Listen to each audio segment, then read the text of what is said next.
what do I need this. I'll get that later. So you're thinking of getting a backyard zip line for your kids to have fun on, but you're worried that it might damage your trees wrapping that wire around them. Well, I've got a simple, inexpensive way for you to protect those trees so you can get out there and have fun and not worry about that, so stay tuned. But if you're new here, I'm Jeff. Welcome to the workshop. This is Fun Size Adventures. We're all about getting you and your kids out on little adventures in your own backyard and beyond. So you don't have to be some sort of weirdo tree hugger to be concerned about damaging the trees in your backyard.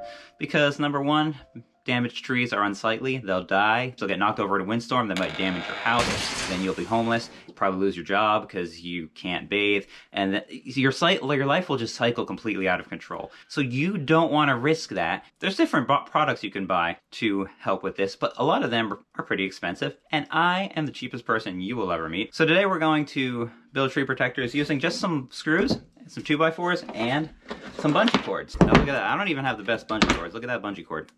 Check out my affiliate links down below. Buy some stuff if you're shopping on Amazon, because I could clearly use the money. Get some new bungee cords.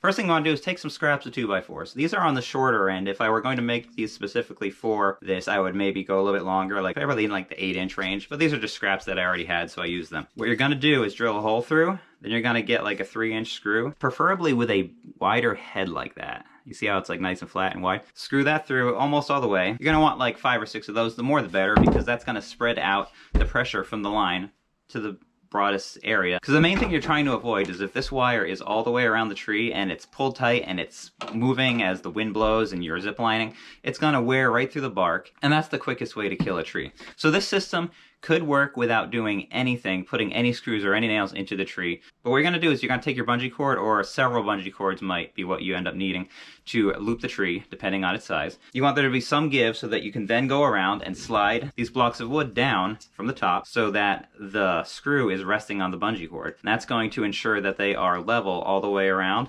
and the bungee cord is going to help hold them in place. Then, as you're installing your zip line, you're going to take the wire, you're going to loop it around the tree above the screws so that it can rest on the screws. You can pull it tight, it's going to slide around these, and this is actually going to make your install way easier because the zip line is going to stay where you want it and not keep sliding down the tree. And this is where it's going to get a little bit hairy. Everything should stay put, but if it doesn't, you can just drill these screws in a little bit just to dig into the tree, just to give it some traction. You don't need to be so far into the tree that it's like solidly on there. You just need a little pinprick to give it a little bit of traction so it's not going to slide around. But then once you're fully done assembling your zip line, you could take the bungee cord off, or you could leave it on there if you want. It's not going to hurt anything. But once your zip line's on there and tight, it's probably unnecessary to leave it. So whether you had the scraps already or not, this tree protector hack for your zip line is going to cost you at the max a couple of bucks. So now you're ready to have hours of backyard zip line fun without having to worry about your trees getting damaged, dying, falling on your house, ruining your life.